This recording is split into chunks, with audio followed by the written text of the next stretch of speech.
if you want to use, like for example, if you want to develop a EV, electric vehicle, before getting into the final product, what we're supposed to do is we have to choose a proper motor to use in our vehicle. Okay, so before we are using a motor, right, we have to run a several tests in a motor. Okay, so here the problem is we can't run every test in an actual motor.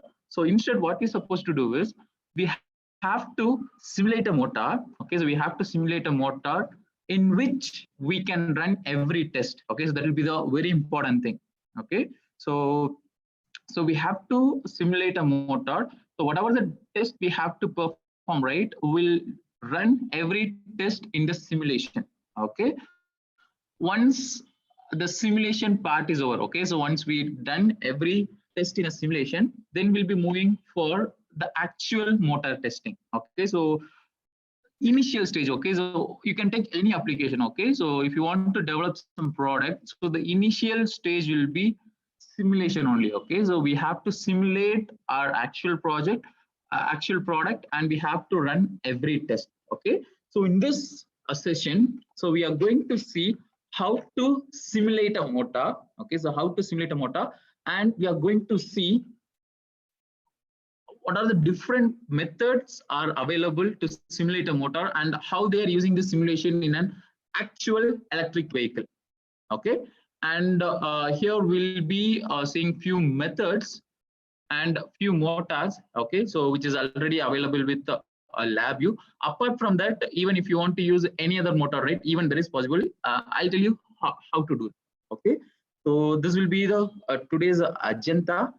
And while I'm explaining, if you people have any doubt or if you want to ask anything, right, you can feel free to interrupt me. Okay, so if you're not clear with anything, just interrupt me and you can get clear with your doubt. Else, you can put it in a chat box. So I'll be keep checking the chat box so that I can able to clarify all your doubts. Okay, so yes, let me directly get into the today's topic. So as I already told you, so this key focus of this session is electric motor simulation for an EV. So in an EV, these are the three main core composition, like a traction battery, power inverter and a converter, and the electric traction motor. Okay, so among these three, Mr. Rajkumar might have covered about that better, like battery management system. I'm going to cover about this electric traction motor. Okay, so like a simulation of an electric traction motor. Okay, so yes, so when it comes to this electric motor simulation, okay, so when we come to electric motor simulation with respect to LabVIEW, okay, with respect to LabVIEW, we can able to simulate in two method. Okay, we can able to simulate in two method. Sorry, yeah. So the first one is using LabVIEW electrical motor toolkit. Okay, so that will be the first option and a simplest option. Okay, using electric motor toolkit. So using this toolkit, we can easily simulate, or we can simulate the motor and we can able to deploy in a hardware also. Okay, so that will be the first and simplest method. And the second one is multisim LabVIEW co-simulation. Okay, so among these two, we'll be focusing much on a first method. Okay, so we'll be focusing much on a first method. For the second method, I'll open and show you the demo. Okay, so I'll not develop the code. Instead, I'll just open and I'll just show you how exactly it's been assimilating. Okay, so here first we are going to start with this LabVIEW electrical motor toolkit only. Okay, so using this toolkit, we can able to simulate these three motors.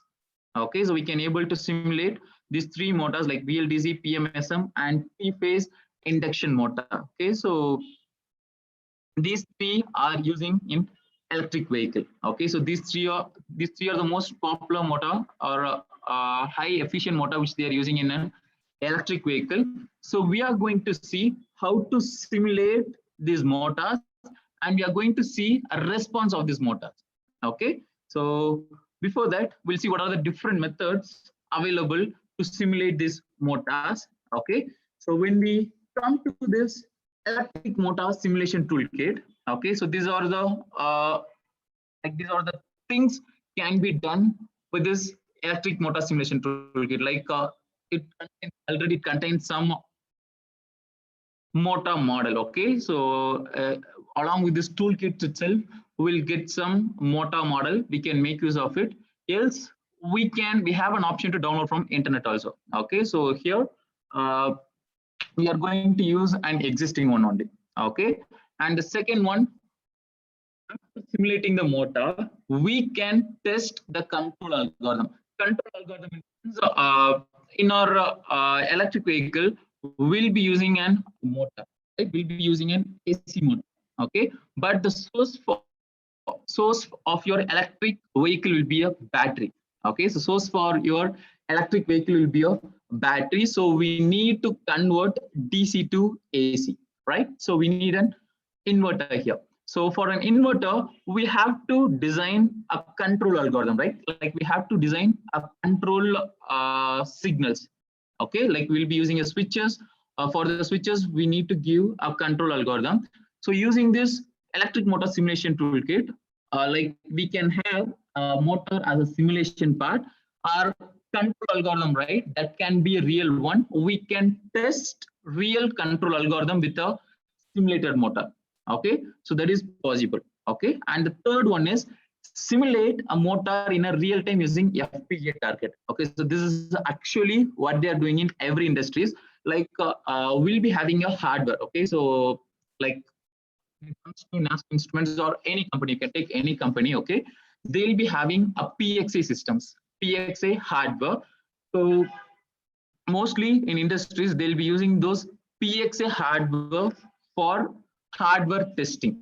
Okay, like before using a real hardware, they will simulate the hardware and they'll try to dump that hardware functionality in this PXA only. Okay, so once we dump the code, what will happen is that PXA will act similar as your motor.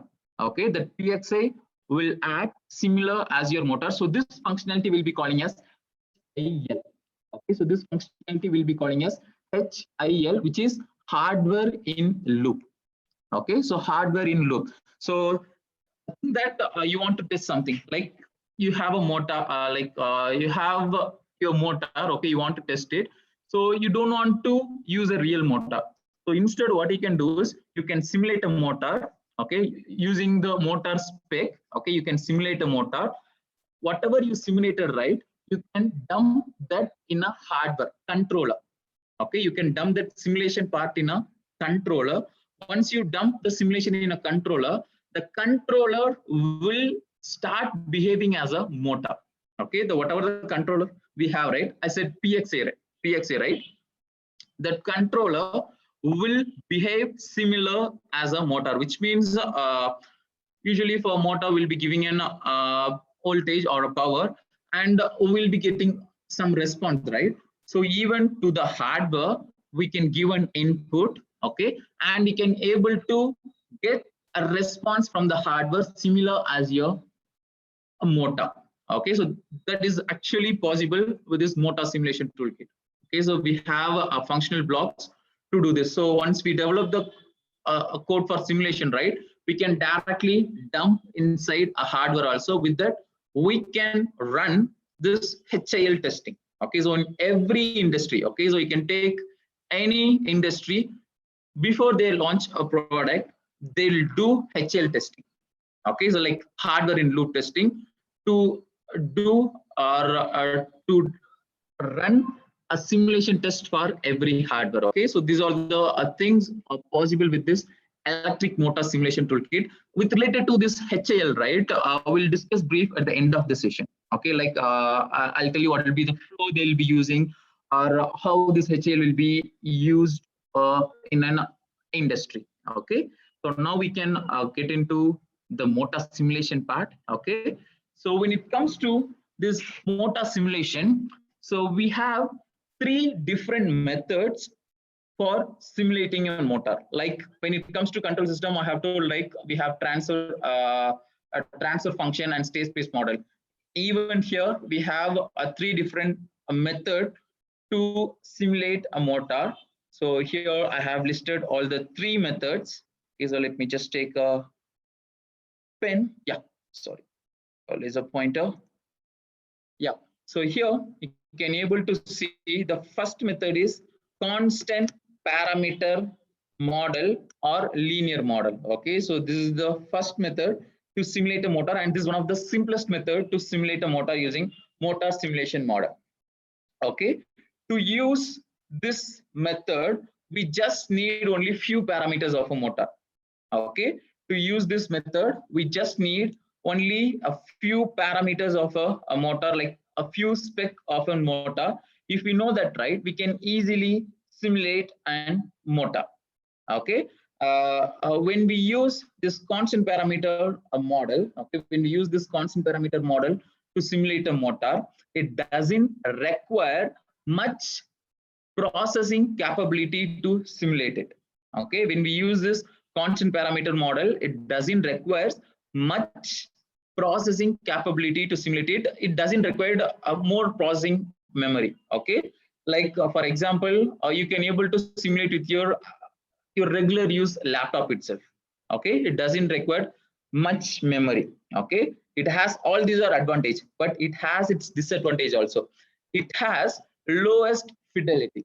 Fidelity in the sense, whatever we simulated, right, that will not match, or it will not match accurately with your actual motor or the response of this model. Okay, whatever the response we get from this simulation model, right, it won't be that much accurate with the actual motor response. Okay, so that will be the problem with this constant parameter model method.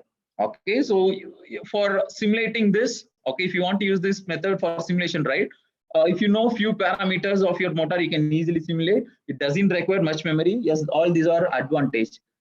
Its main disadvantage is the response of the simulation and the response of your actual motor. Okay, it will not be same. Okay, so there will be a huge difference between the response. That is the reason here they have mentioned fidelity, as it has lowest fidelity. Okay, the reason is it is not using a complete a, a complete spec of a motor. Okay, so that is the reason. Okay, and the next one is variable parameter model. Okay, the next one is variable parameter model.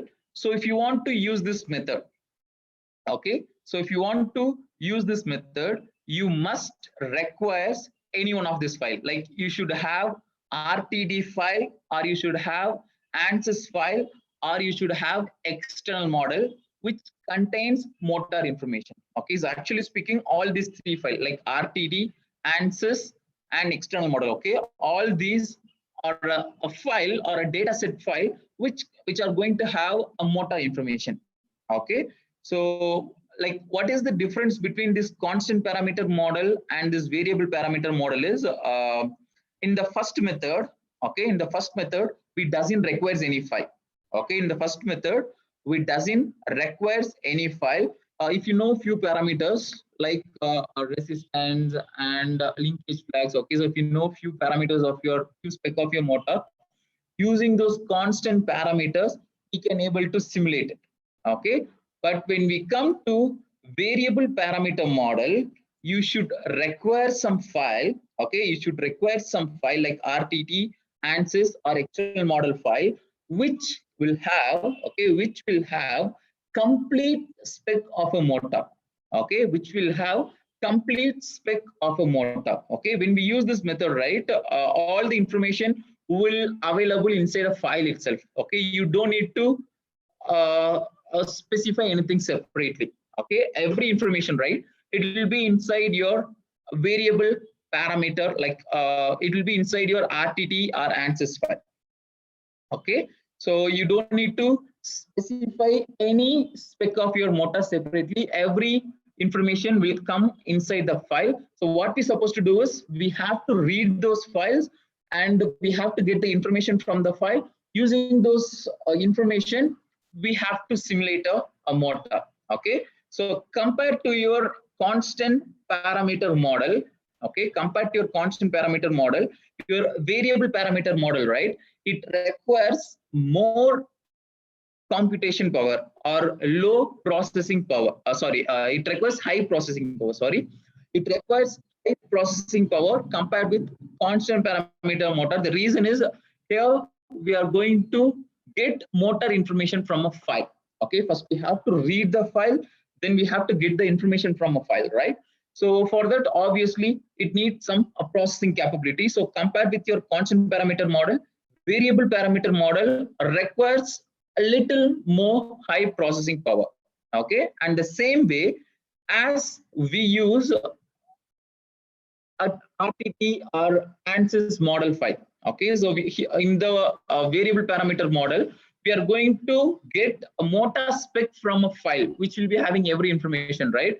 So when we use this variable parameter model, the fidelity will be more compared with a constant parameter model. Fidelity in the sense like how much our simulation matches with our motor, right? That is what a fidelity. Okay, so when we use this, a fidelity will be more compared with a constant parameter model. So the response of this variable parameter model simulation, right, it might be somewhat equal to your actual motor response.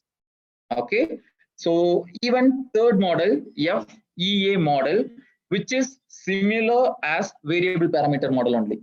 Okay, but the only difference is in FEA model, okay, for simulating a motor, okay, for simulating a motor, we will use each and every spec of a motor. Okay, so we will be using each and every spec of a motor to simulate it. Okay, so even in variable parameter model, we have a RTD file. Okay, we have a RTD file which contains every spec of a motor, but while simulating, will not use every spec. Okay, while simulating, will not use every spec, will be using only a minimal spec to simulate it. Okay, but when we come to FEA model, if a motor, okay, so like if you take any component, you'll be having some like 4 or 5 spec. Okay, like approximately. Okay, we'll just assume we have some 4 or 5 spec. Okay, so when we use, like, let us consider a motor which contains some 10 spec. Okay, like voltage, input current, output current, like this, or like maximum speed. Okay, let us consider like this, we have some 10 spec. Okay, so among the 10 spec, if I use variable parameter model, it may use only 6 or 7 spec while simulating. Okay, but if you use this FEA model, it will use every 10 spec for simulation. Okay, it will use every 10 spec while simulation. So as it uses every spec, okay, as it uses every spec for simulation, okay, for simulation, it requires higher computation power. Okay, it requires higher computation power. So if you run with your actual system, your normal daily use system, right, if you run your program like using an FEA model, if you try to simulate it, right, minimum it may take 5 to 10 seconds to simulate it. Okay, minimum it may take 5 to 10 seconds to simulate it. The reason is mostly the system what we use, right, it will be a CPU based system. Okay, it will be an CPU based system. That is a general purpose processor. Okay, so CPU whatever we have, right, like Intel or AMD, so all are a general purpose processor. Okay, so it requires more time for simulation. Okay, so that is the reason in industries what they'll do is they'll be using an FPGA target whenever they use this FEA model. The reason is FPGA can able to process a huge amount of data in a lesser time. Okay, so for FEA model, it is better to use FPGA target or GPU processor.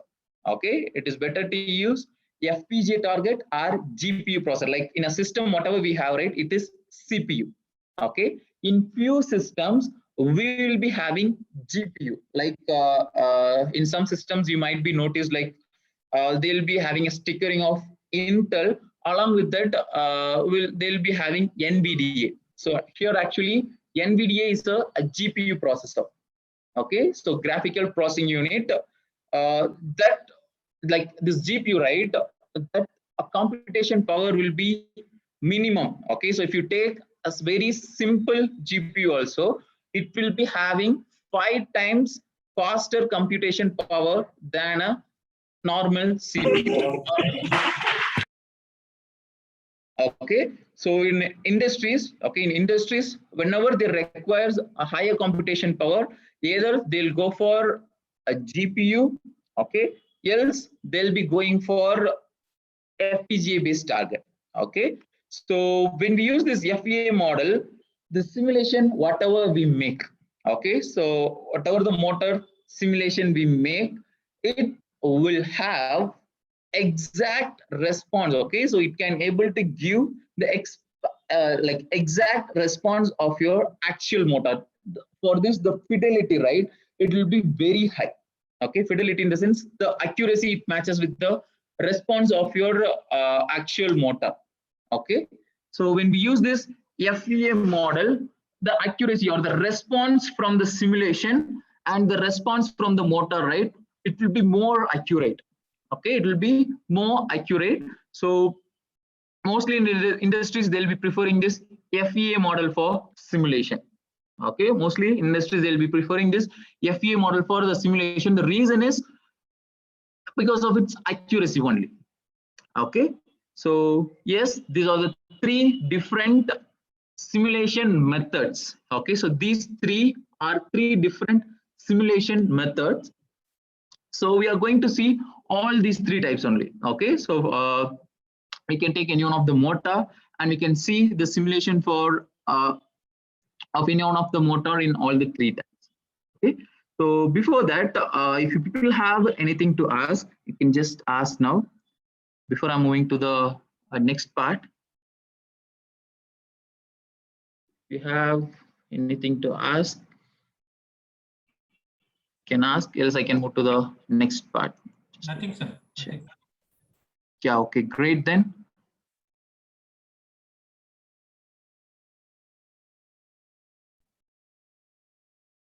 Okay, so then I will move to the next part. Okay, so here I have told like for simulation for variable model, okay, and FEA model, okay, variable parameter model and FEA model, we need an RTD file, right? So either you can download your RTD file from this website. Okay, so this is the website name. Okay, you can download, like if you want to use for any other motor, okay, you can download your RTD file, like existing RTD file from this website. Yes, you can create your own RTD file. Think that you have one motor. Okay, you know every spec of that motor. Okay, you want to create an RTD file for that motor. Okay, so what you can do is you can download this JMac RT software. Okay, so even this software you have to download from this iMacinternational.com only. Okay, so you can download this software. Using this software, you can create RTD file for your own motor also. Okay, so even that is possible. Okay, so just you can visit this website. You can download an RTD file or you can create your own RTD file also. Okay, so both are possible. Okay, so now we can move with simulating a motor. Okay, so we are going to work with this PMSM motor only. Okay, so we are going to work with this PMSM motor. For PMSM motor, we are going to use all the three models to simulate. Okay, so we are going to use all the three models to simulate. So here for this PMSM motor, if you want to use this constant parameter model, okay, so if you want to use a constant parameter model, we can able to simulate, okay, we can able to simulate only with the help of constant parameters. Okay, so as I already told you, we'll directly specify the motor spec. Okay, so we'll be directly specifying the motor spec, so it doesn't require any external file. Okay, so when we use FEA model, okay, so when we use FEA model, the only way to simulate a motor is through reading an RTT file. Okay, so the only way to simulate a motor is through simulating an RTT file. Okay, and then we have another method like which is variable parameter model. So to create a variable parameter model, we can use any of these three files. Okay, like from RTD file or from ANSYS file or importing an external model. Okay, so we can use any of this method to simulate a motor using variable parameter model. So as of now, okay, so first we are going to see till this part. Okay, we are going to see only simulating a motor. Okay, so next we'll be moving with other steps like controlling an electric motor. Okay, so that we can able to show you, and the remaining you can able to see simulating an electric motor on FPGA target, which means simulating a motor in a hardware. Okay, so whatever we are going to do now, right, it is an software simulation. Okay, whatever I'm going to show now is a software simulation. Okay, the next step of software simulation will be a hardware simulation. For that we need a hardware. Okay, so this is actually a hardware simulation. Once the hardware simulation is over, we'll be performing a HAL system like hardware in loop testing. Okay, so the first step is simulating a motor. Okay, so we'll see how to do that. Okay, so I'm going to show you with all the three methods. Okay, so in the same way we have for every motors, PMSM, SRM and ACM. Okay, so the flow will be same only. Okay, so let me start with a PMSM motor. Okay, so here when we like what are the things we are going to see with this PMSM motor is first we are going to test the model. Okay, so we are going to read a model file and we are going to simulate the motor. Then the motor which we have, right, that we are going to test with control algorithm, everything in a simulation. Okay, next we are going to test with the control algorithm, even that is going to be done in a simulation. And the third one, the next two, just to specify what are it is possible. Okay, so I'll just show you the option for simulating a PMSM on FPGA target. I have a program, I'll open and show you. Okay, so it will not be that complex. Okay, whatever we are doing in software simulation, right, the same will be replicated for hardware simulation also, but there will be some minimal change. Okay, so that's it. And then we are going to discuss about real-time HAL system. Okay, so first we'll start with testing a model. Okay, so yes, so we are going to use a PMSM simulation using a constant parameter model. Okay, so for that, these are the parameters we need to specify. Like we need to say number of poles available and the resistance of a motor, then direct axial inductance, quadriaxial axial inductance, and flux linkage. Okay, so to simulate a motor using a constant parameter model, if you know all these parameters, okay, so if you know these 5 parameters, it will be sufficient to simulate it.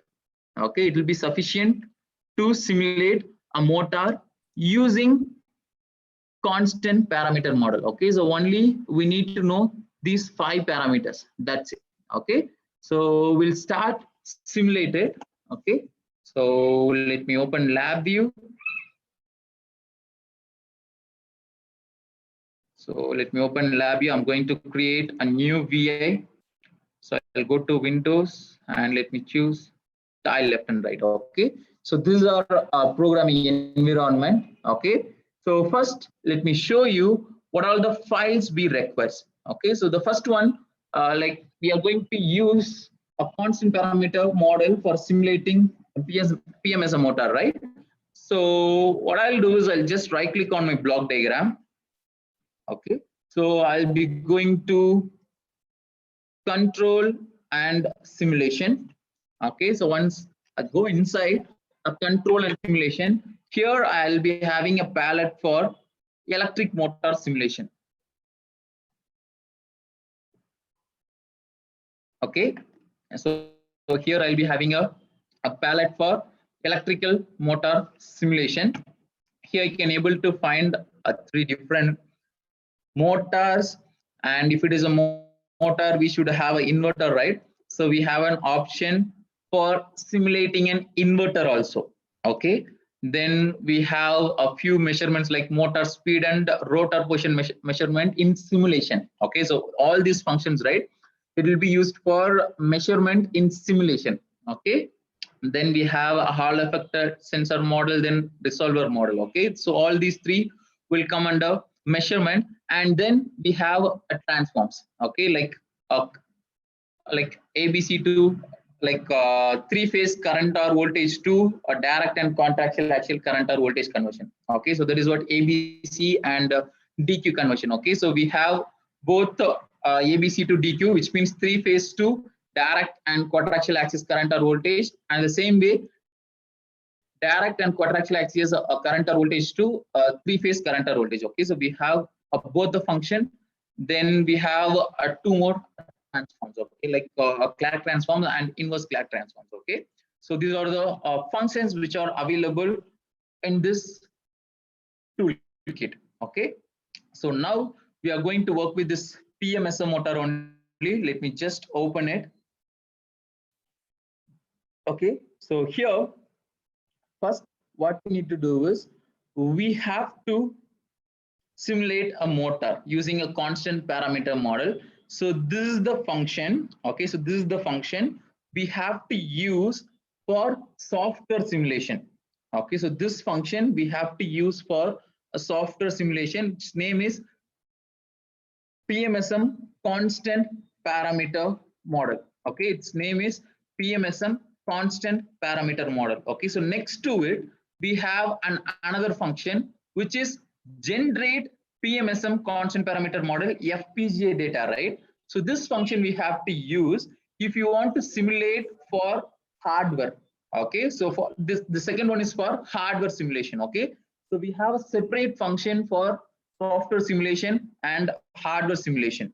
Okay, so there is nothing different. The input and output, everything is going to be same, just only the function is different. Okay, apart from that, whatever the input this function has, right, the same function even this has. Okay, so there is no other difference. Okay, so let me take this and I'm going to place it in a block diagram. Okay, so if you see this function, okay, if you see this function, we have a few parameters. Like the first parameter is PMSM constant parameter, which is nothing but these values.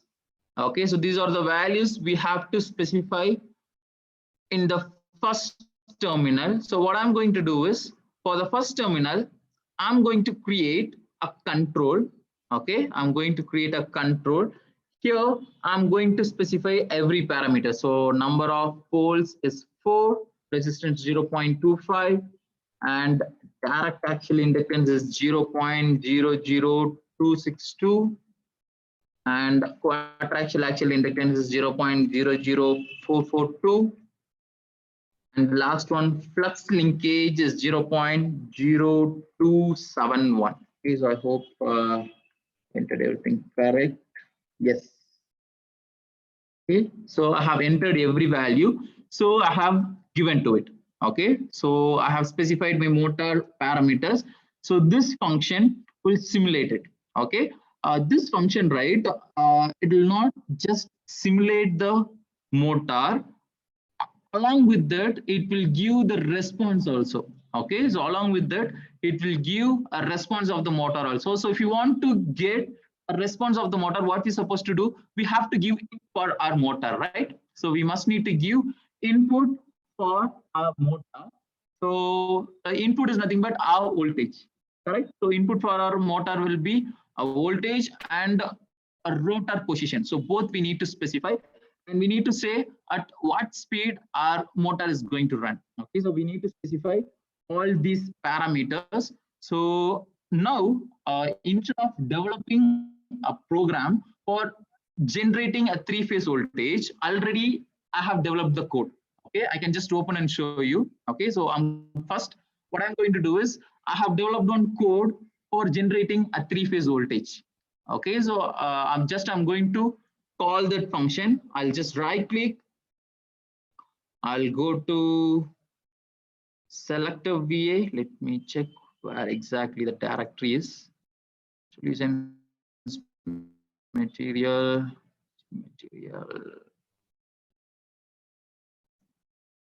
Sorry, here it is. Okay, so PMSM And here we are using constant parameter model. Yeah, so this is the one. I'll just copy this directory. Okay, so what I'm going to do is right click. I'll be going to select a VA. Just directly open this directory. Okay, so here I have my function. Okay, so I'll just take this and I'll keep it over here. Okay, so nothing is there. Okay, I can open and show you what exactly inside this block. Okay, if I open this, if I double click this, I can able to see what is inside this block. Okay, so if I open this, sorry, I think so I have opened the wrong one.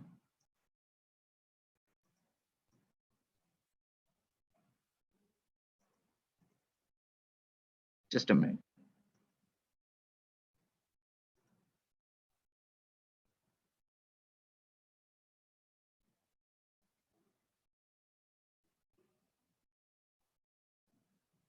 Okay, so this one I feel.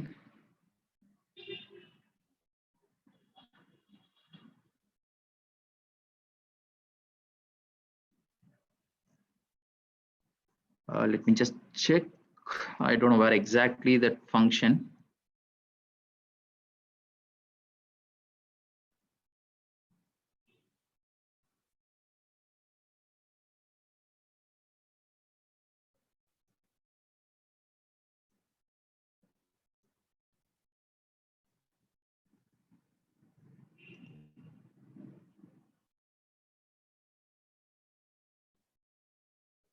So just give me a minute. I'll just check where I have those file. Yeah, so here it is. Okay, so here I have my file. So this one, voltage and rotor position. So I'll right click. I'll go to select a VA.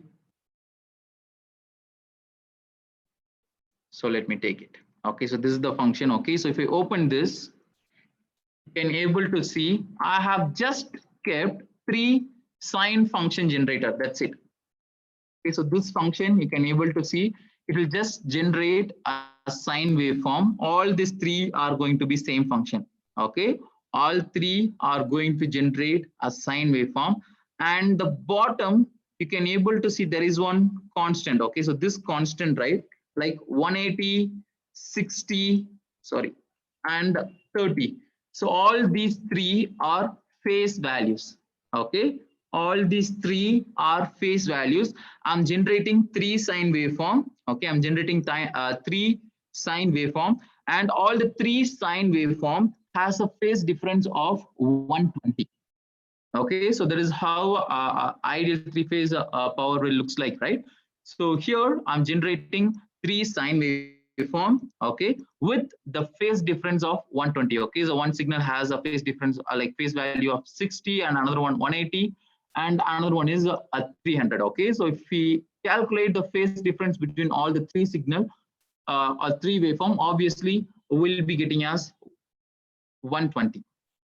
Okay, and here I'm generating the constant frequency of 50, and amplitude is just 5. Okay, so this part, okay, so this part is completely for generating a sine waveform.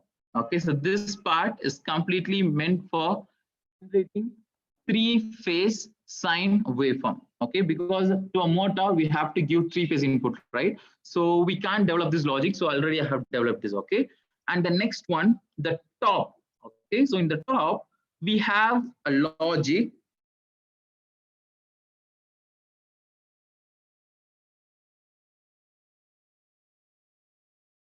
$600 or whatever it may be. Okay, so we'll just specify the RPM of the motor. For the RPM, we'll be calculating the rotor position at different time. Okay, so we'll be calculating rotor position at different time. Okay, so here we need to say, okay, so to work with this we need to say what should be the time difference between the sample.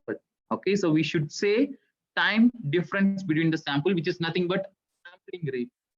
Okay, which is nothing but a sampling rate. Okay, and the second one is yes. Hello. Sir, you can carry on, sir. I think he is disabled his mic.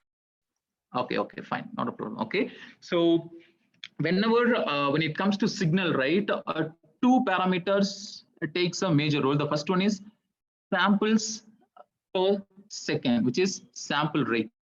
Okay, so which is a sample rate. Based on that only your accuracy of your signal will vary. Okay, so here this dt represents sample rate. Okay, which is number of samples within 1 second. Okay, samples per second. Okay, and this represents what is duration for running your simulation. Okay, so the number of samples determine, this sample determines what is the duration for our simulation to run. Okay, if you want me to say in a simple way, think that I'm specifying number of samples as 5,000 or 50,000. Okay, the number of samples per second, sample rate is 50,000.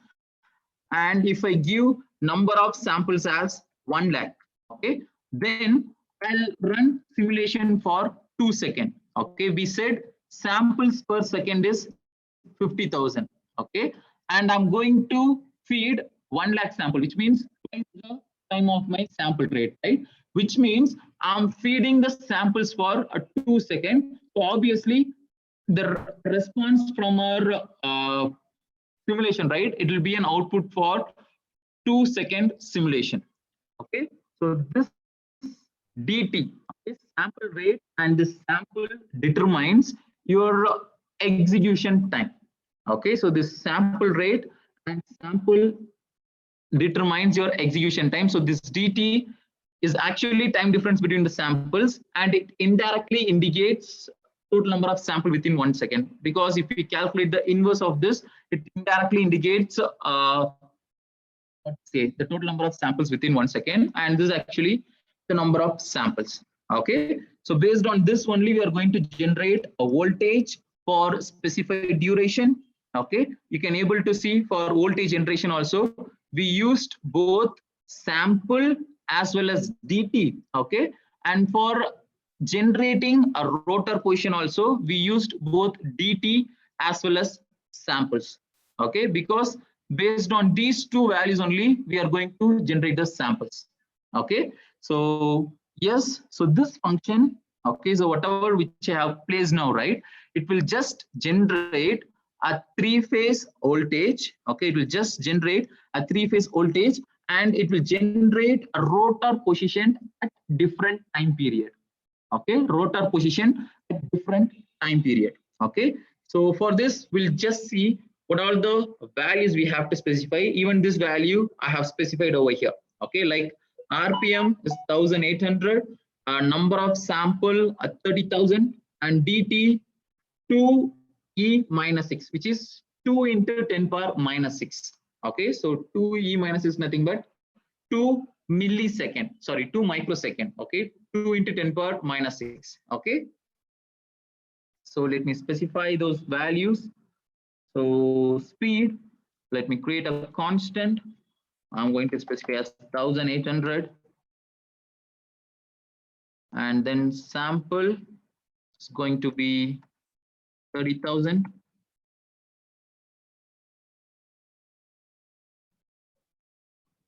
Okay, and the last one, dt, time difference between the sample.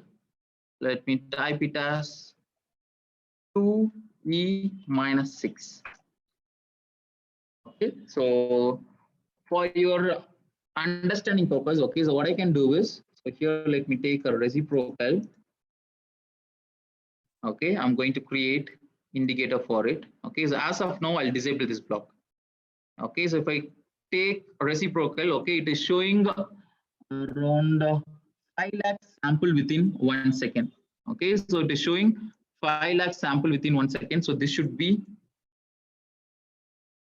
30,000. Okay, so it's showing 5 lakh sample within 1 second, but I'm going to provide only 30,000 samples. So if you want to calculate the total simulation time, just I need to divide the total number of sample with this.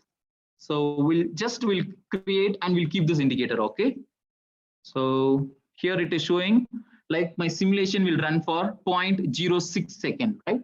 So we'll just check. Okay, so apart from this indicator, I'm going to delete remaining thing. Okay, so this should be the simulation time. So this one I have calculated with the help of number of sample and DT. Okay, I have used only those two values. So I'll delete the remaining functions. Okay, so yes, so this I'll keep separately. Okay, so finally we'll check whether my simulation has been executed for 0.06. Okay, now I can remove this loop. Okay, so yes, so now we simulated a signal for like input for our signal. Okay, so we have generated an input for our signal. Now we need to provide this input to our signal. Okay, so here the problem is I can't connect this directly. Okay, so if I directly connect this voltage to voltage, right, it will not connect. So what we're supposed to do is we have to provide each sample one by one. Okay, so we have to provide each sample one by one, only then it will accept it. Okay, so only then it will accept it. Okay, so to do that, what I'm going to do is I'm going to use a for loop. Okay, so I'm going to use a for loop. So if I connect, okay, if I connect this voltage,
Sir, Esaki Raja, sir.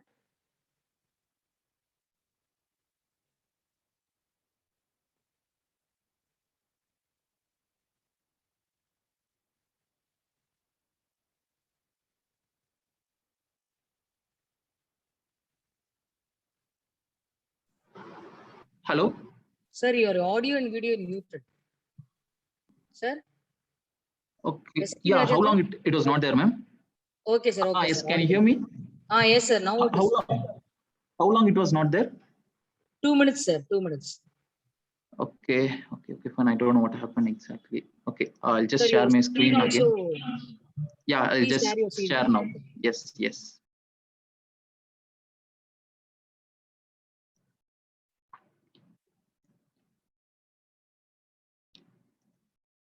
Okay, so I have just I don't know what all I have covered in the past 2 minutes. Okay, so I just connected all the required things to this function. Okay, so I'll just show you.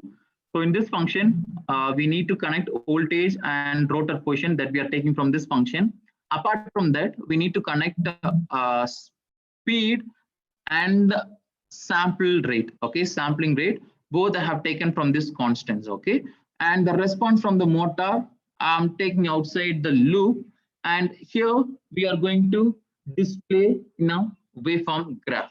Okay, so here we are going to display it in a waveform graph.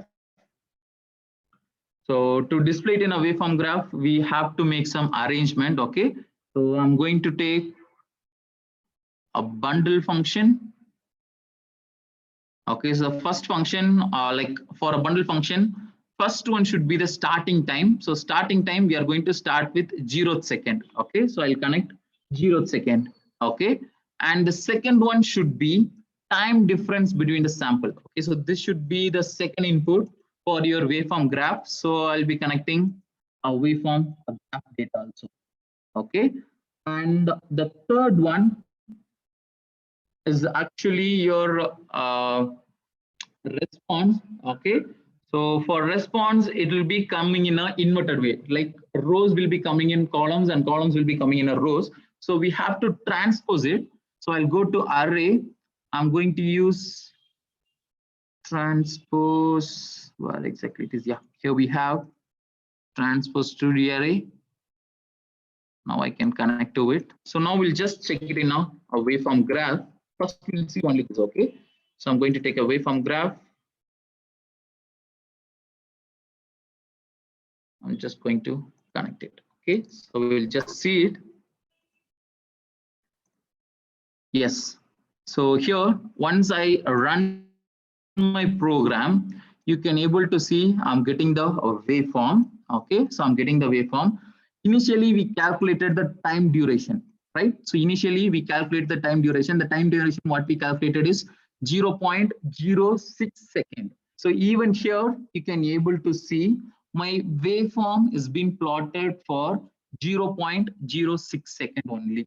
Okay, so even here in this you can able to see even this has been plotted only for 0.06 second. That's it. Okay, so this time duration, it's completely depend on these two values. Okay, so if I increase the number of samples, now we are getting for 0.06. Okay, if I double this value, like instead of 30,000, if I make it as 60,000. Okay, so instead of generating a simulation from 0.06 second, it will be generating for 0.12. Okay, so this is actually I think so this is a three-phase current. Yeah, so here whatever we are seeing, right, this is a three-phase current from the motor. Okay, the same logic. Okay, the same, we can copy it. Okay, so if you want to see direct and quadriaxial axial current, okay, so we need to connect it. We run. So these two are direct and quadriaxial axial current waveform. Okay, so like this, if you want to see the just a response. Okay, so as of now whatever we are seeing, right, it is just a response. Okay, so we are not controlling anything. Okay, so just we simulated a motor using constant parameter model. Okay, so if you want to see the response, for that we'll be using a few more functions. Okay, so it's better I can just open and show you the code. Okay, because if I develop the code, right, it'll be obviously it'll take more time. What I can do is I can just open and show you the code. Yes, this is the code. I'll just explain you. Okay, whatever it contains, right, I can explain you. I'll just move every block. So this is a complete closed loop motor simulation. Okay, so this is a complete simulation. Okay, it is a closed loop simulation. We used a PID for a speed control. Okay, it contains everything. Like it has a motor simulation, it contains a inverter simulation, and it has a control signal, everything. Okay, first I'll just run and show you. Okay, so even this simulation is based on what to say, constant parameter model only. You can able to see we specified a number of poles, resistance, direct axial inductance and quadriaxial axial inductance and flux linkage, everything. Okay, so we specified all the parameters, and here we'll be setting the set point. Okay, like we can set the speed and we can set the load torque. Okay, both we can set, and once we run, we can able to see how the current consumption and voltage consumption occurs when the speed or load varies. Okay, so that is what we have to see from the simulation. Okay, so let me run this. Sorry, I'll just stop. I think the simulation is a little bit fast. So what I can do is I can reduce the speed.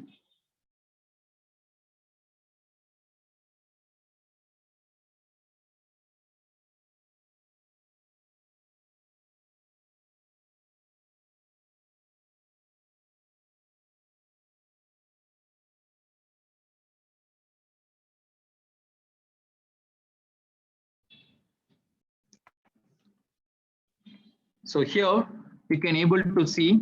Okay, so just you see the set point. Okay, the speed set point is 1500. Okay, so we have set, like we are saying to our control algorithm that I want to run my motor at 1500. Okay, so initially you can able to see the current consumption is more. Okay, initially you can able to see the current consumption is more. It is start this one. Okay, so this is actually the actual speed of the motor. It is started increasing slowly. Okay, I'll just close this completely.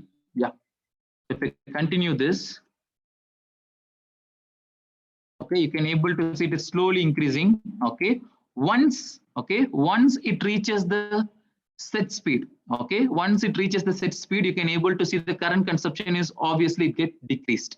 Okay, the current consumption it get decreased, and the load what we set is around 0.8, right? It increased initially, it increased max. Okay, after some time it will get settled at the specified value. We specified around 0.8.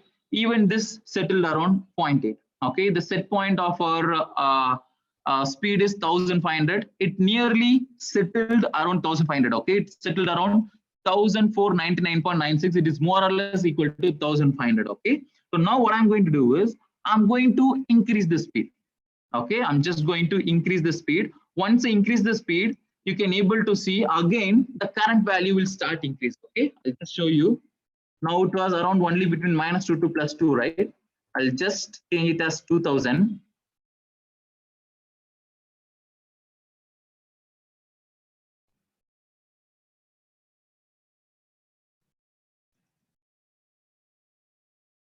Okay, so you can able to see this, just see this plot. Okay, so here you can able to see my set point immediately changed. Okay, my set point immediately changed to 1500 to 2000, but my actual speed of the motor it gradually increases.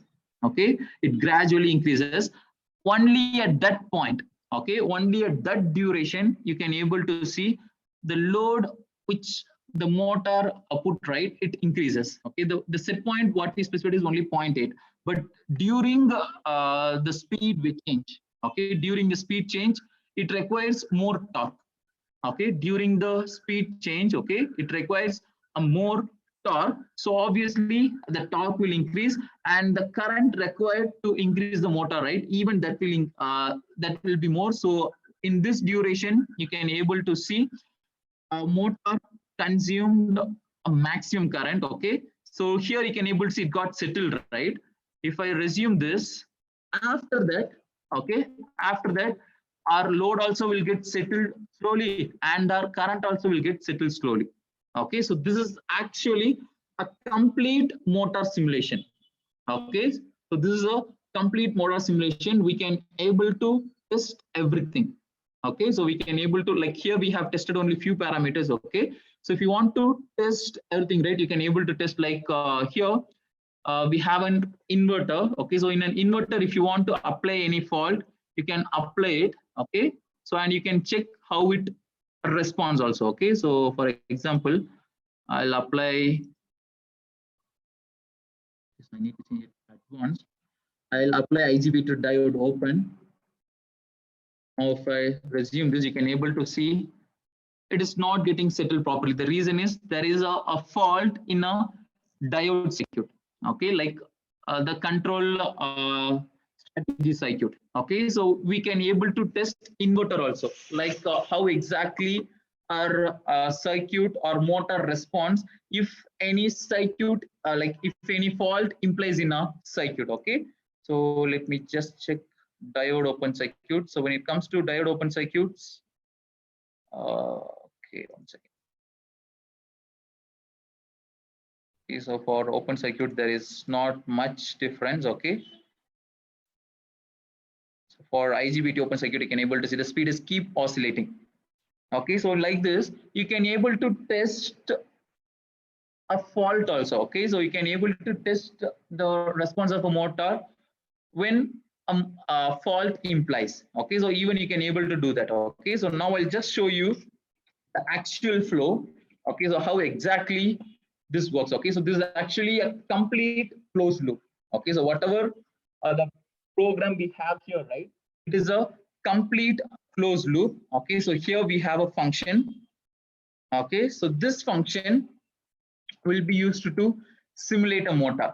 Okay, so this function will be used to simulate a motor. You can able to see the motor parameter we are getting from here. Okay, PMSM parameter, we are getting its parameters. Okay, and then to get the response, we have to give input, right? Okay, so the input is voltage, rotor position, and then RPM. All these are input, right? You can able to see voltage, rotor position, RPM, speed. Okay, so all these are input. We'll come to this later. The reason is all these three will come as feedback. Okay, all these three parameters, right, will come as feedback, like as per the RPM what we set. Okay, as per the RPM what we set, the voltage input, okay, the voltage input and the rotor position, everything will get calculated. Okay, so all these three, okay, all the remaining input, right, which will be calculated based on closed loop value only. So we'll come to that later. Okay, so now we'll come to output. Okay, so when we come to output, so we are taking only a three-phase current. Okay, so we are taking only three-phase current, which is ABC current. Okay, a three-phase current which we are giving as a feedback. Okay, so this is actually memory which will be used to work as a feedback. Okay, so this output you can able to see it is coming to this function. Okay, so the output of the ABC current, okay, the response of my motor which is coming to this function. Okay, so this function will be used to generate a voltage. Okay, so this function will be used to generate a voltage with the help of, okay, with the help of current. Okay, so like a three-phase current, okay, which requires a three-phase current, and this will generate a voltage with the help of the current speed, like the current motor speed and the set point speed. Okay, and then rotor position. Okay, based on these three parameters, we are going to calculate the voltage. Okay, so we know voltage we are taking from our motor. Okay, so what was that? Three-phase current we are getting from the response of a motor simulation. So now you might get a question, from where we are getting this speed and position. Okay, so you should get the question. Okay, so the next question should be from where we are getting this speed and position. So I hope whether you remember or not, when we start with LabVIEW, I have opened this palette, right? So control and simulation, electric motor simulation.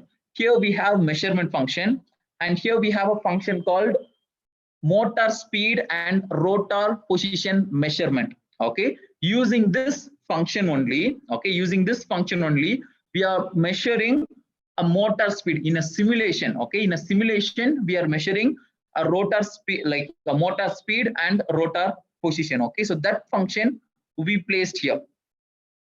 Okay, so this function we placed here to calculate a speed and rotor position. We should know, okay, so we should know the speed. Okay, so we should know the set point speed. Okay, so here you can able to see this input we are getting from the a set point, a speed, then a rotor position. Okay, so even all those things are a feedback only. Okay, whatever we calculated, right, that we are again feeding as an input, and then we have a torque. So torque will be calculating from the simulation, and the load we have to specify. Okay, load torque we have to specify. Based on this, okay, based on all these parameters, we are calculating speed and rotor position. Okay, so the main parameters are your torque only. Okay, from the motor torque, okay, from the motor torque and the load torque. Okay, so from the electromagnetic torque and load torque, we are calculating a speed and rotor position. So this value only we are using as a feedback. Okay, so this function will be used to calculate the simulation, like the simulated motor's speed and rotor position. Okay, so that is again taking as a feedback for generating a voltage which act as an input. Okay, so this function, okay, so this function will generate a three-phase voltage. Okay, so this function will generate a three-phase voltage. If I open this, you can able to see. I'll just right click. I'll open the subsystem. Okay, so here we are generating a three-phase voltage. Okay, so actually it will give a direct and a quadriaxial axial voltage. Then we'll convert it into a three-phase voltage, and we'll take that voltage as output. Okay, so here we used three controllers. Okay, like we have used three PI controllers. Okay, so one controller is for controlling the speed, and another two controller for controlling the direct axial current and quadriaxial axial current, which we get from our motor. Okay, so totally we used three controllers. Okay, so that is the reason here we are specifying three PI coefficient. Okay, one is for speed control, another two for direct and quadriaxial axial current. Okay, based on that we'll be generating the voltage. Okay, we know that our a motor, okay, so motor will run with AC power, right? So we must need to generate a trigger pulse, PWM signal. Okay, PWM signal. The reason is the main input will be AC. Sorry, the main input will be DC from the battery. We are manually converting into AC, right? So we should specify the PWM pulse. Okay, we should generate the PWM pulse. So those parameters we have specified here, like the control algorithm for an inverter, right? The switching algorithm. Okay, so those parameters we specified here. Okay, so those parameters we specified here. Based on that, this will generate a PWM signal. Okay, the pulse signal, like true false, like switch triggering signals. Okay, so it will generate true false, those signals. Okay, that we are feeding to our inverter. Okay, so that we are feeding to our three-phase inverter, to which will pass a current. Okay, so to which will pass a current and our trigger pulse, and what is our DC voltage. Okay, so we'll pass only these three input. Based on this three input, our inverter function, right? Okay, so our inverter function will generate a three-phase voltage. Okay, so now again you might get a question like, already here we are generating a voltage, right? Why we can't use it? Okay, so here the voltage which we are generating, right, that is just a reference voltage. Okay, so there is just a reference voltage to adjust this PWM signal. Okay, so here whatever we are generating, right, there is just a reference voltage to adjust this triggering signal. Based on this triggering signal only we are going to adjust the speed. Okay, so when we take a motor, okay, the speed will be related with its voltage, and the voltage or the control of a voltage is completely based on the switching signal for an inverter. Okay, so here the thing which we are indirectly controlling is our switching signal only. Okay, by controlling this switching signal only we are getting a variable voltage. By getting a variable voltage we are adjusting the speed as per our requirement. Okay, from this we'll be getting the voltage, and from this block, okay, from this block we'll be getting the feedback speed and torque. Okay, so that we are feeding to our motor. Okay, motor simulation, and we can able to see the response. Okay, so here I'll just run this again. So I'll just set it as ideal. Okay, let me run with the without any delay. Okay, so it will run as much as fast.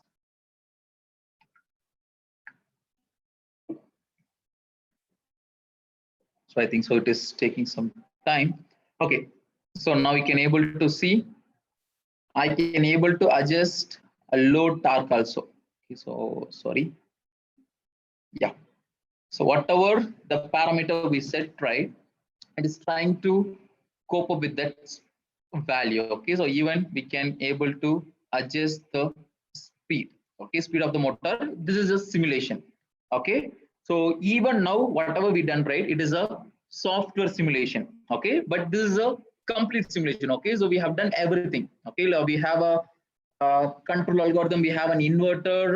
For an inverter we have a control strategies. Okay, so it is a complete simulation for a motor from source to end. Okay, so the same thing. Okay, so the same thing if you want to do with a hardware. Okay, so we have to do a few change. Okay, so that we can't run and show you, but you can able to see the same logic. Okay, I can just show you.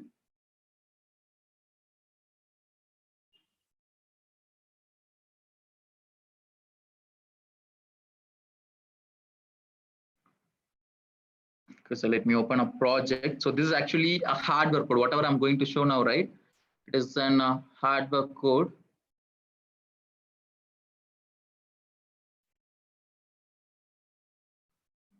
Yeah, fine.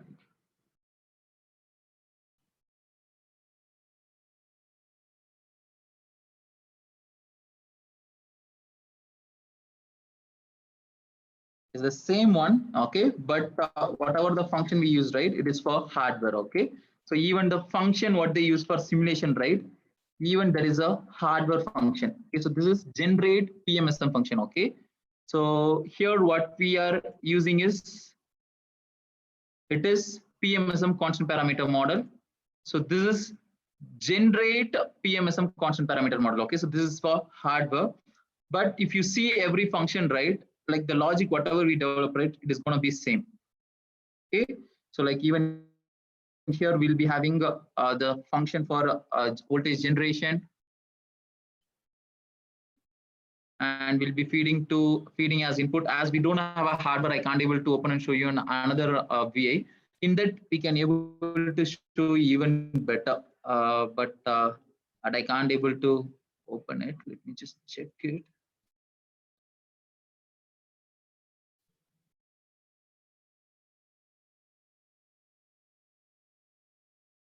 Yes, so it will be difficult to explain you. Okay, so this is the code for hardware simulation. Okay, so when we use a hardware, it will be supporting a parallel execution.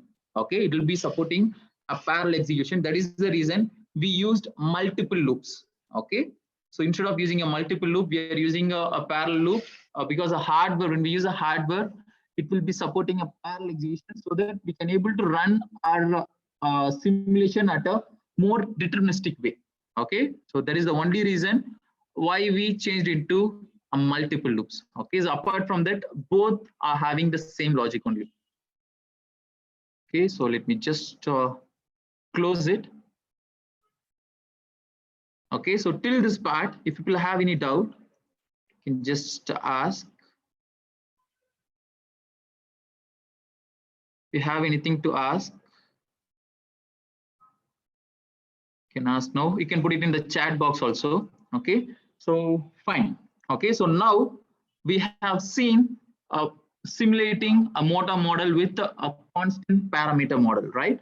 And even we have seen the testing the control algorithm also. I have just opened and I have just shown you. Okay, so next I'll just show you the same one. Okay, the same one with FEA model. Okay, so I'm directly going to edit in the existing program so that it won't take much time. Okay, so I'm going to edit in this code only. Okay, so yes, so just I need to replace with few functions. Okay, so instead of this, I need to take, I'll go to control and simulation, electrical motor simulation. Okay, so I need to take PM SM FEA model. Okay, I need to take this function. Okay, so I'll delete this and I'll connect every parameter. Okay, so first I'll connect the output.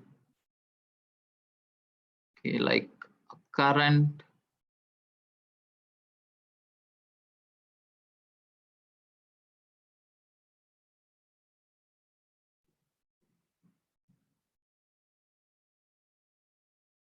Okay, so I'll remove the remaining part. Okay, the input I'll give slowly. Okay. So for this, we doesn't require the constant. As I already told you, for this, we doesn't require the constant. We need to get information from a file. Okay, so we need to get information from a file. So first, what we need to do is we have to connect the voltage. So from here, we'll be connecting the, we'll be getting the voltage. I can connect here. Okay, and then we need to have a rotor position.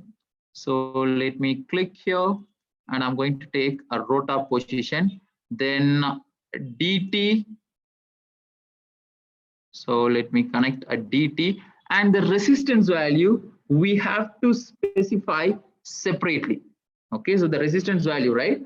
We have to specify it separately. So what we can do is either we can specify here. Yeah, better we can specify here only. So the resistance value is 0.25. So let me create a constant. I'll put it as 0.25. Yes, I specified a resistor value also. Okay, so yes. So the main terminal, the important terminal for this function is PMSM FEA model. Okay, so I have to pass a FEA model for this. For that, first I need to read a model, right? So I'll right click, I'll go to control and simulation, electrical motor simulation. I'll go to PMSM. I have to use this create PMSM FEA model. So using this function only, we are going to create a model. Okay, so I'll right click, let me create a constant, right click, browse for path. I need to choose RTT file. Okay, so I need to choose RTT file. So here I have my RTT file. So let me choose my RTT file. Okay, I can choose any one of the file. I'll choose this.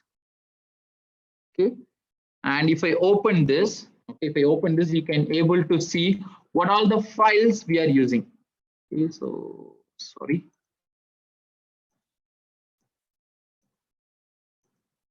Okay, so I'll just pass this reference and then I'll just show you. Okay, so I'm going to pass this reference. Okay, yeah.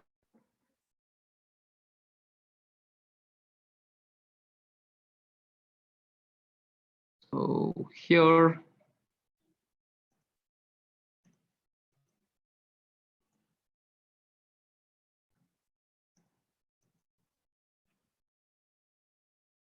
is not getting open. So it is protected with password. Okay, so here we can't able to see actually. So actually there is a way to see what are the parameter it uses. Just give me a minute. I'll just check where exactly it is.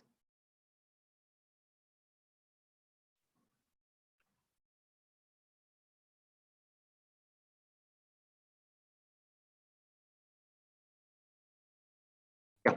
So here you can able to see I'm passing this reference, right?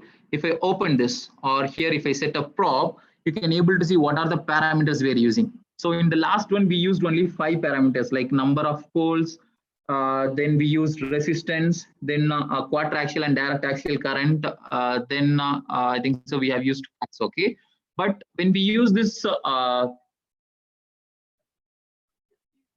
method, okay, here you can able to see we are checking the connection motor will be having a connection type, right, like star delta. Okay, so we are checking what connection type, number of poles. It is there in a constant parameter mode also. Okay, apart from that, we are checking or we are specifying what is the total number of pole pairs, then offset angle, current factor,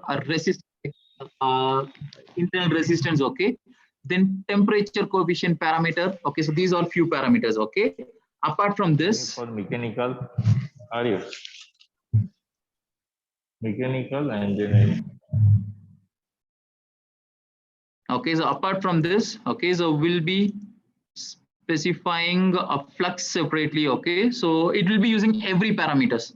Okay, it is when we use this FEA method, right, it will be using each and every spec of a motor to simulate it. Okay, so there is the only difference between constant parameter model and FEA model. Okay, so it will, the response of this model also will be accurately matches with the actual motor. Okay, so I hope mostly I have connected everything. Let me just verify it once. So I have connected voltage, rotor position, DT. Yeah, so I have connected everything. So we'll just check the response. Okay, so that's it. This is the only difference.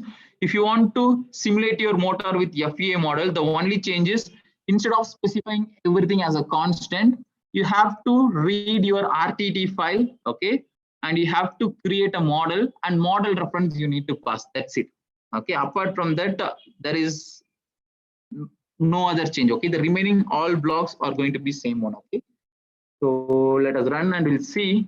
And initially I have told you for simulation it will take some like for FEA model it will take some time, right? You can able to see it is taking more time compared with your constant parameter model. Okay, so once I run, comparatively it is taking more.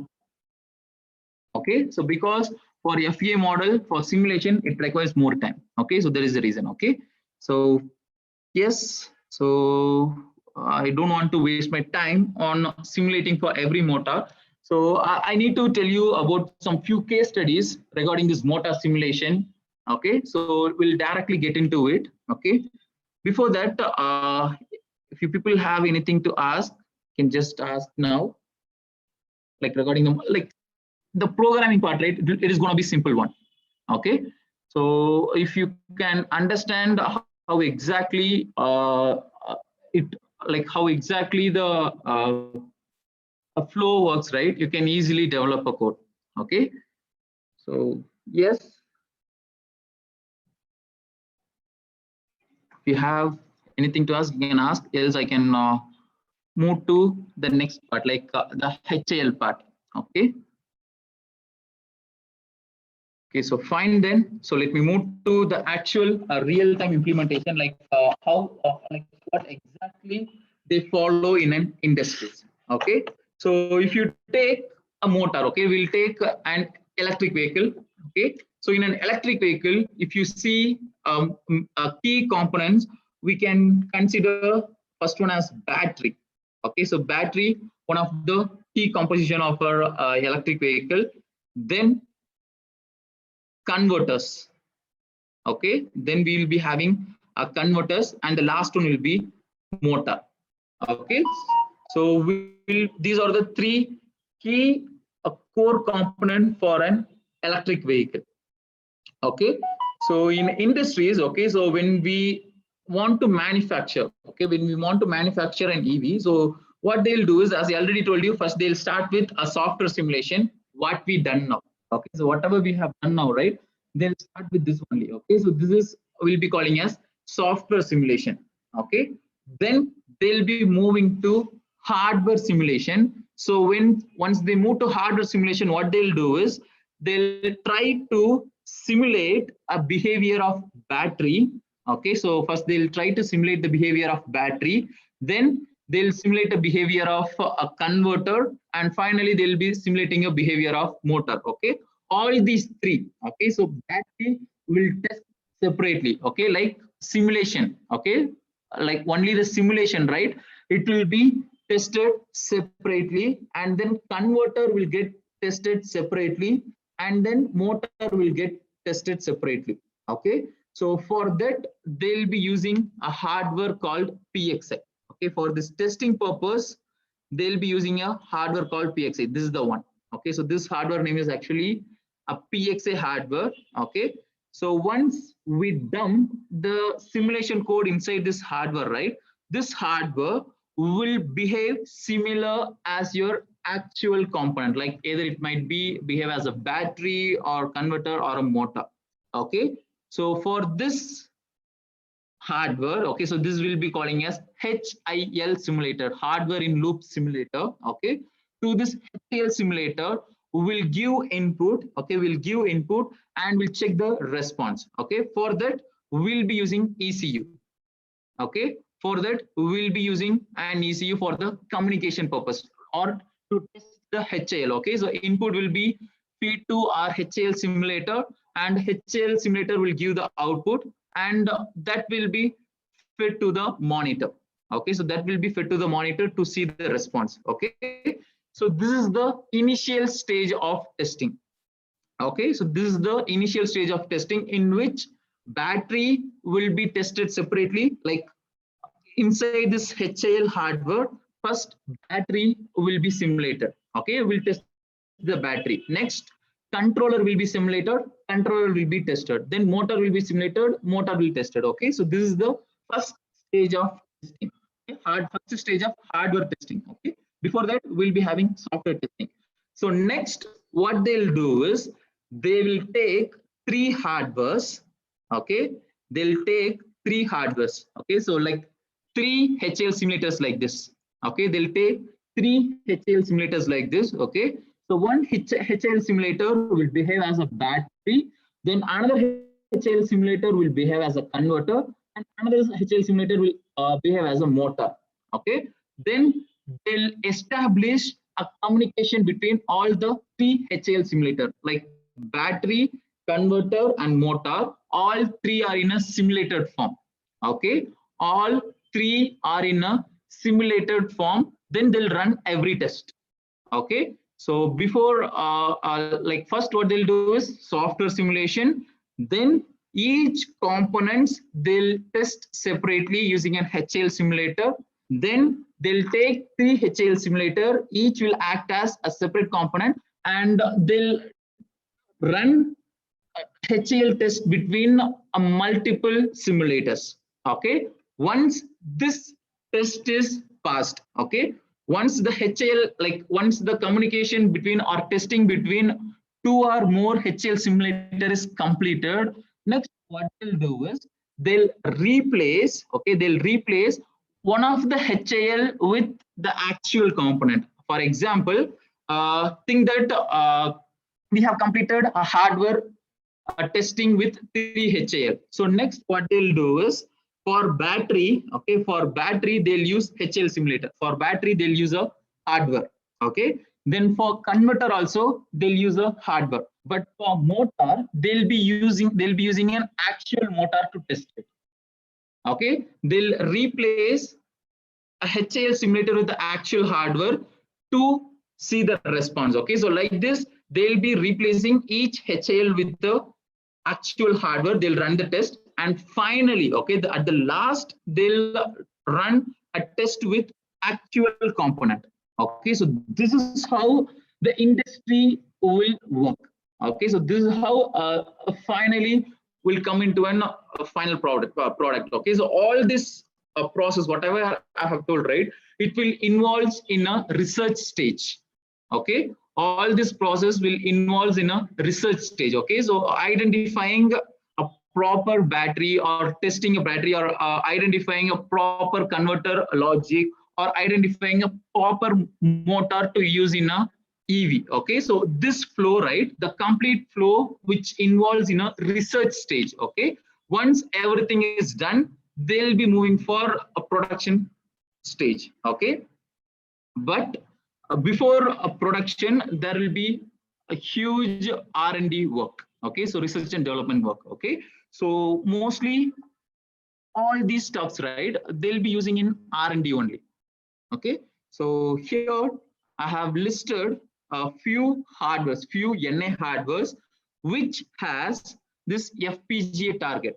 okay, which contains an FPGA target. So all these are the hardwares which contains FPGA hardwares. Among this, a few hardwares can't be used for HAL. The reason is the use of those hardwares are completely different. Like this, if you take this industrial controller, right, it is completely meant for image processing based application. Okay, so this we can't use for HAL. Okay, in the same way, this USB Rio and RF instruments, right? All these three, these two are for RF communications. Okay, so these three hardwares we can't use for HAL purpose. Okay, but the remaining all hardwares, right, we can use for HAL. Okay, but all these hardwares contains FPGA. Even though it contains FPGA, its use case are different for these three hardwares.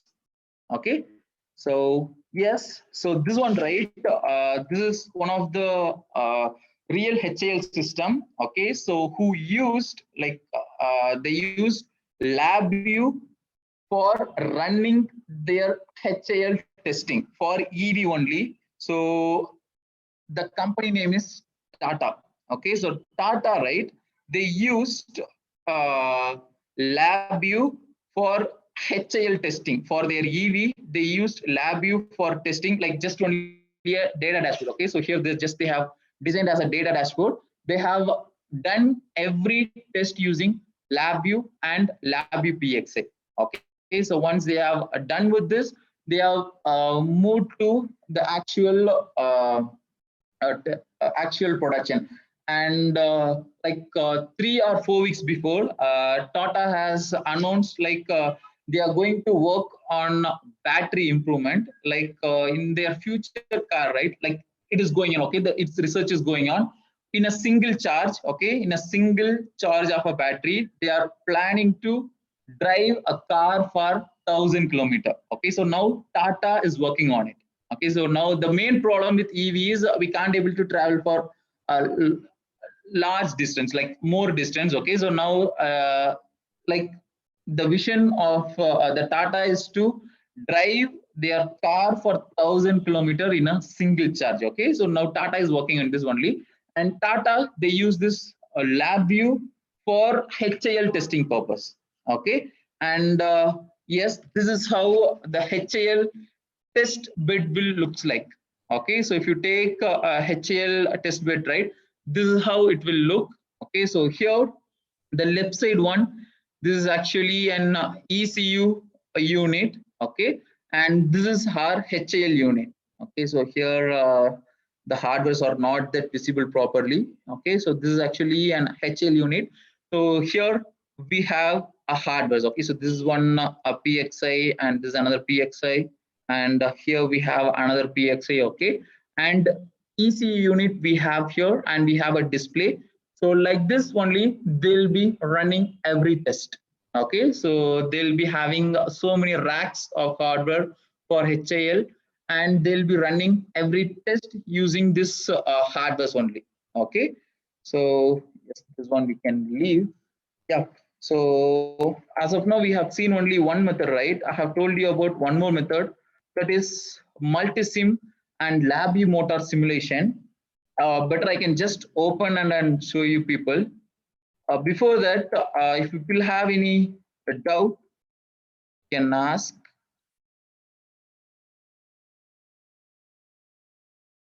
Okay, fine then. So with our motor simulation toolkit, right, we can able to simulate only 3 motor. Okay, with that we can able to simulate only a 3 motor.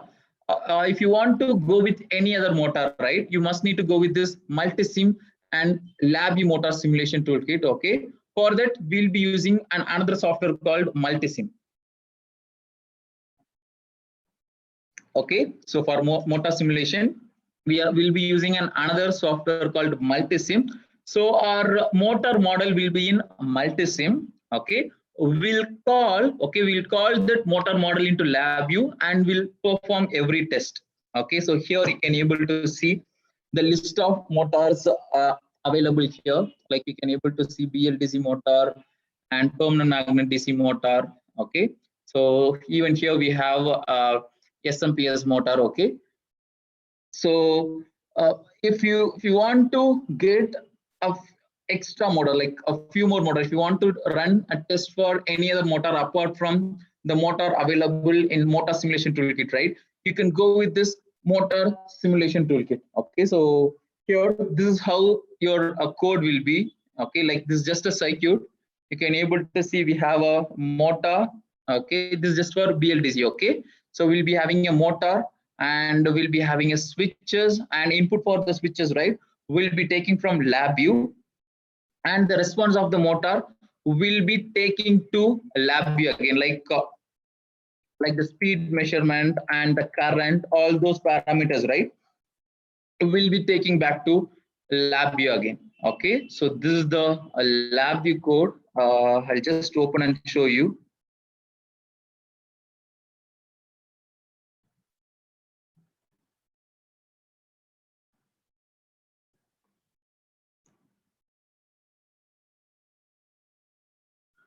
So I'm just opening the project. It will take some time. Okay, so if you want to go for any other motor apart from the motor available in motor simulation toolkit, right? You can use this motor simulation. Okay, so but here the problem is if you want to implement with hardware like HAL, it will be little difficult.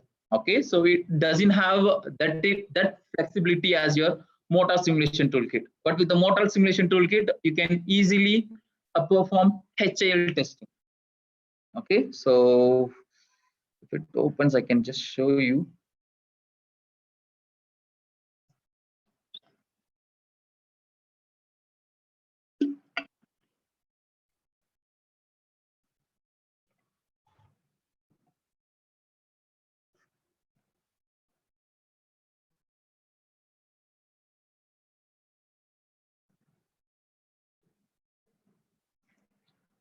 So it is.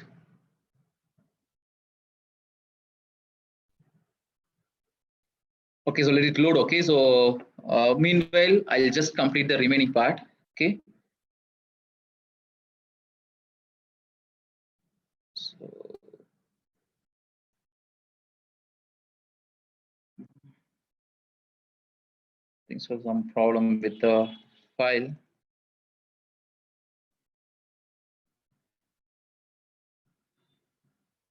Okay, I think so there is some problem with the file. Okay, there is not a problem. Okay, so this is the code. Okay, so this is the code. Okay, so even here we are using the same thing. We are using the same PA controller. We are taking the feedback and we are controlling the motor. Okay, so instead of motor simulation block, we are using this block. Okay, so there is the only difference. Okay, instead of motor simulation block, right, we'll be using the block. To this block, we are giving the input and we are taking back the output, and the output we are using as a feedback. Okay, so there is the only difference. Here the motor we are simulating in a multisim. Okay, so yes, let me just proceed with it. Okay, so yes, this is one of the interesting case study. Okay, so there is a car called Subaru. Okay, so they used a LabVIEW. Okay, so LabVIEW for a testing purpose. Okay, so once they used this LabVIEW, like the National Instruments hardware, right, their testing time, it's been reduced 20 times.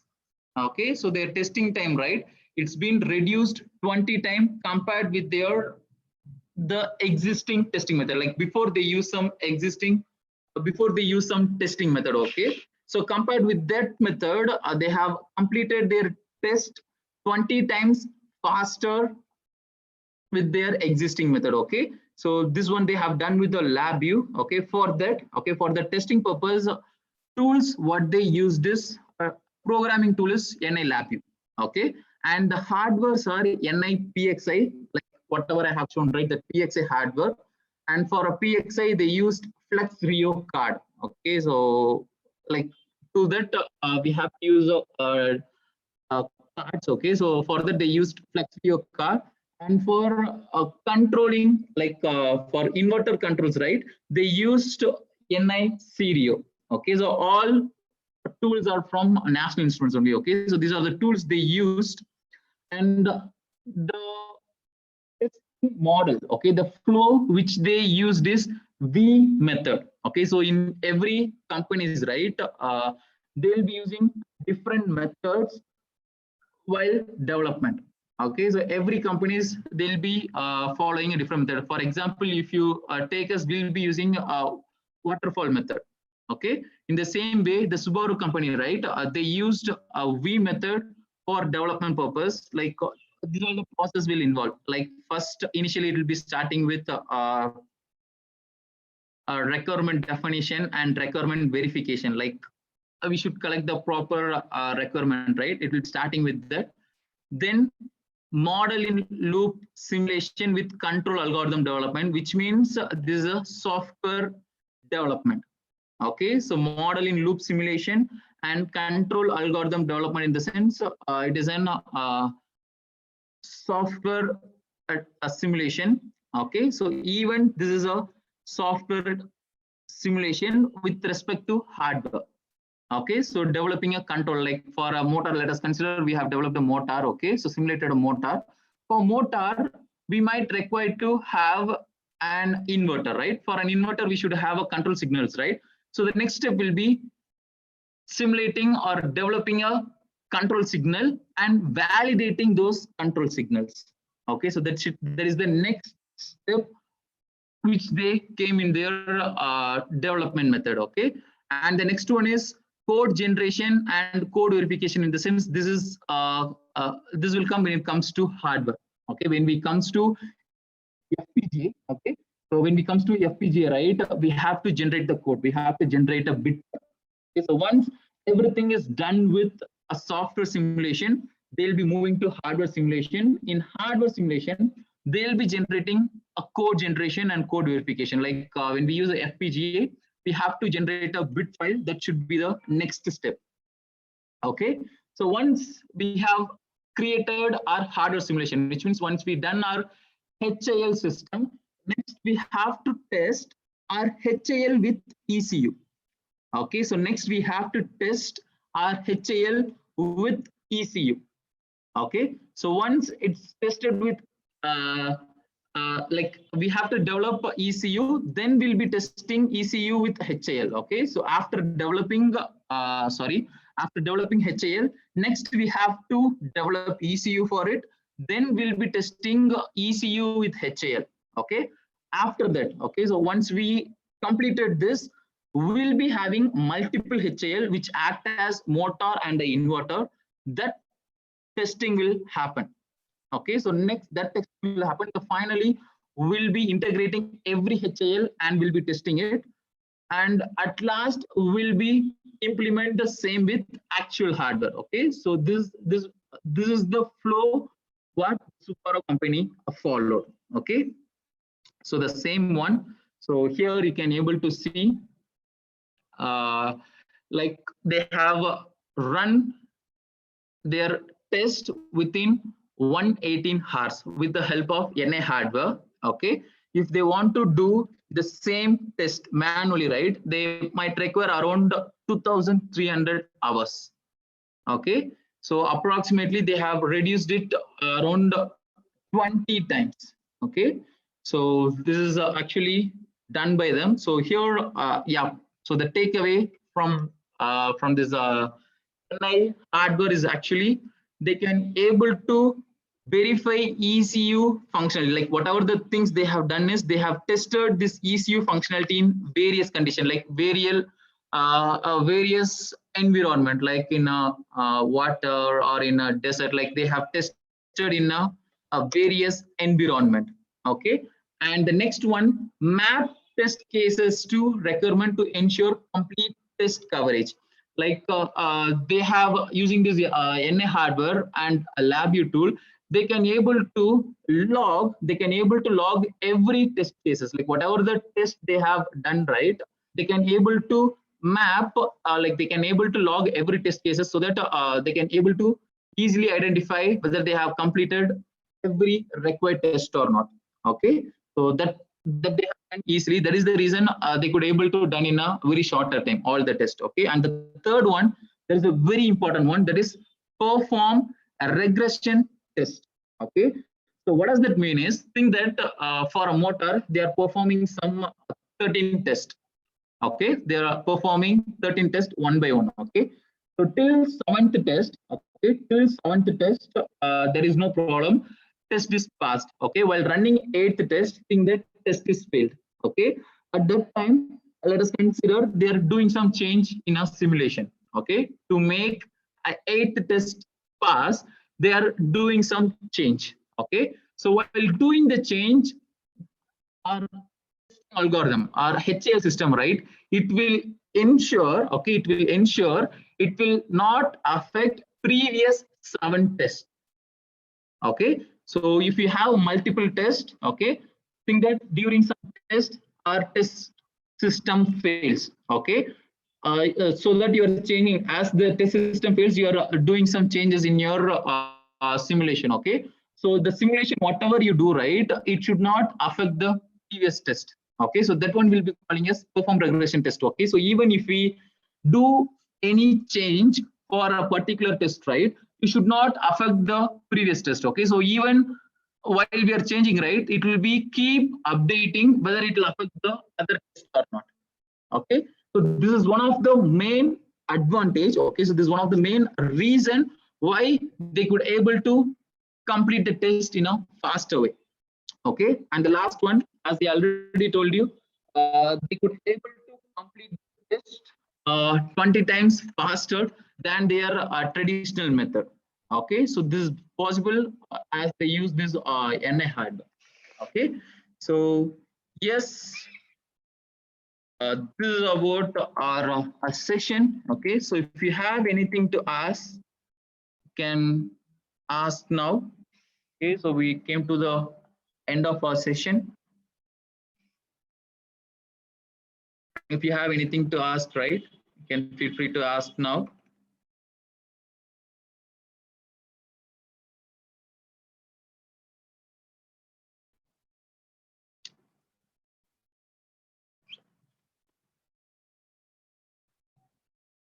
Anything regarding with motor simulation, or if you have anything to ask, like if you have any of your requirements, right, you can feel free to ask now so that we can discuss now. We have another 5 minutes, right?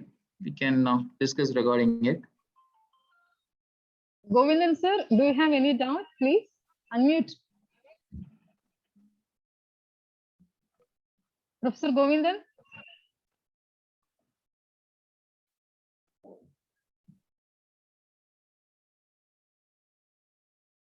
Dear professors, speaker is available. Please raise your questions.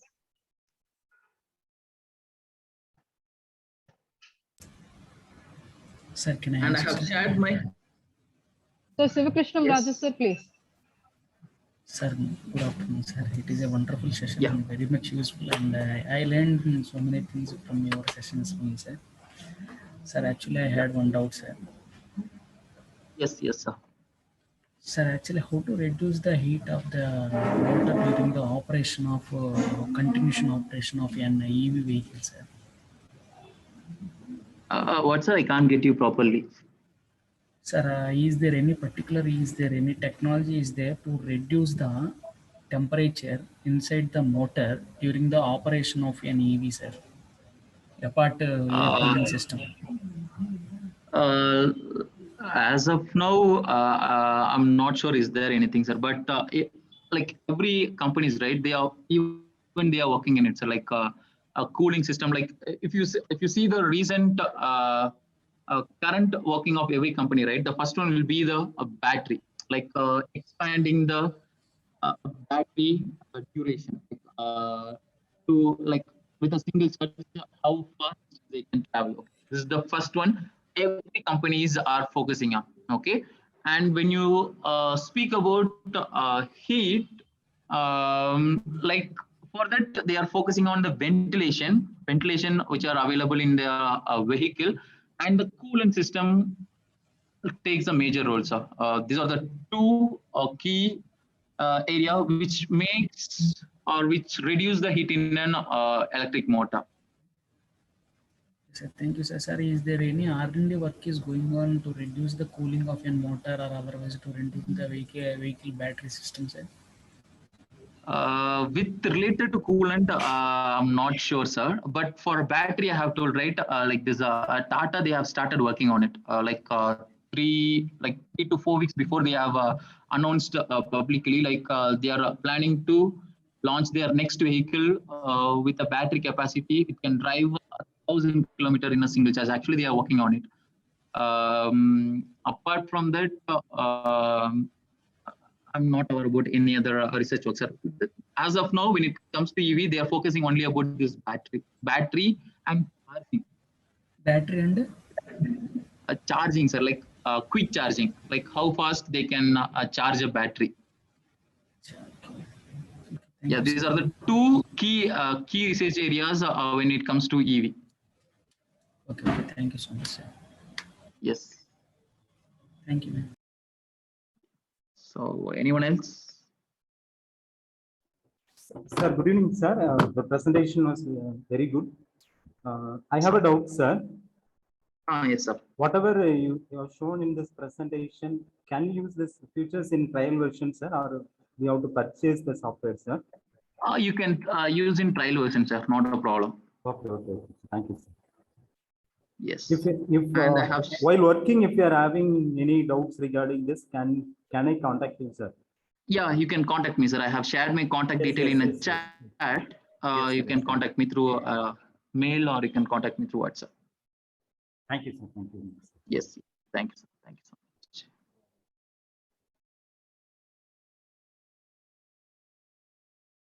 So, Any more yes. questions, dear participants?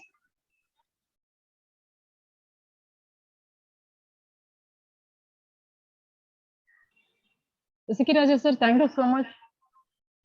And Yeah, we should say yes, ma'am. thanks to Nagarajan sir also to propose you people, Rajkumar sir and you people. Thank you so much, sir, on behalf Yeah. of self and the department and college. We are highly thankful to you, sir, and you have done a very good job. How best we can do on the technical part. In a lucid way, you have explained, sir. Thank you so Yeah. much, sir. Thank you. Yeah. Yeah, thank you, ma'am. And thank you for inviting me for this FDP presentation, ma'am. And thank you all for attending this wonderful FDP workshops. Thank you. Thank you. Thank you. Thank you, sir. Sir.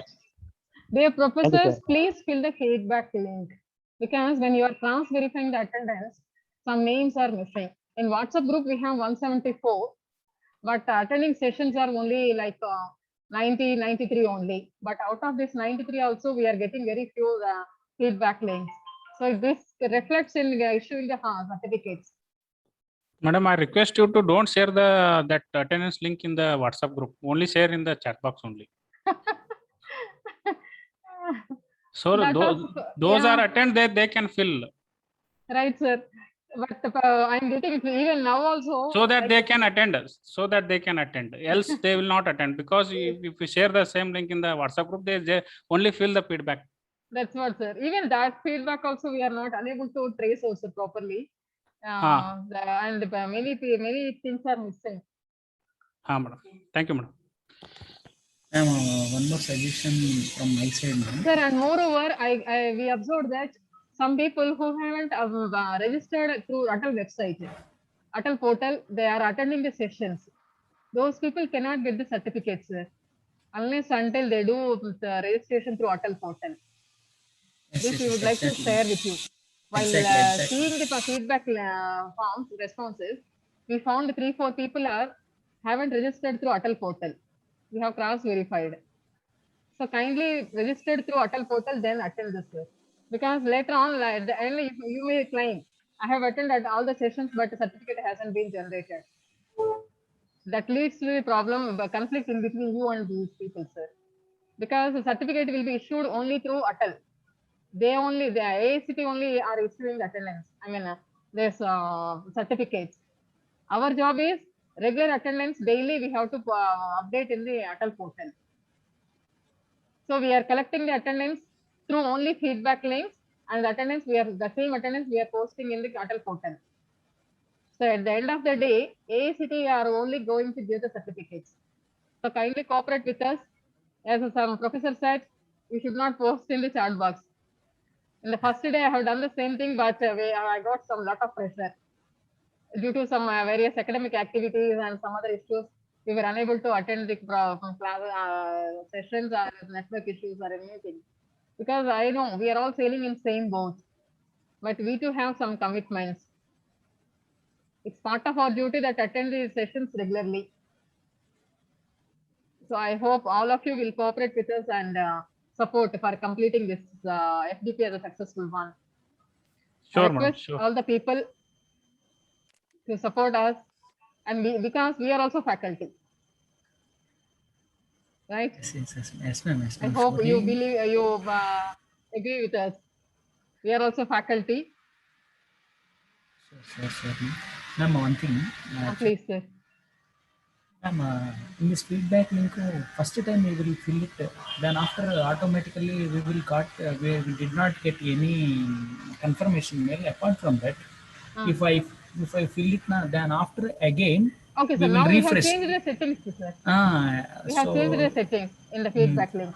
Actually, first day what our madam did, any responses, there is yes, no ma'am. limit, and now we Ah. have changed it because after seeing the responses yesterday, somebody have done 4 to 5 times. Oh, yes, exactly. So we got responses near about 200. So the attended session is only 93, but the feedback link is for the near about 200.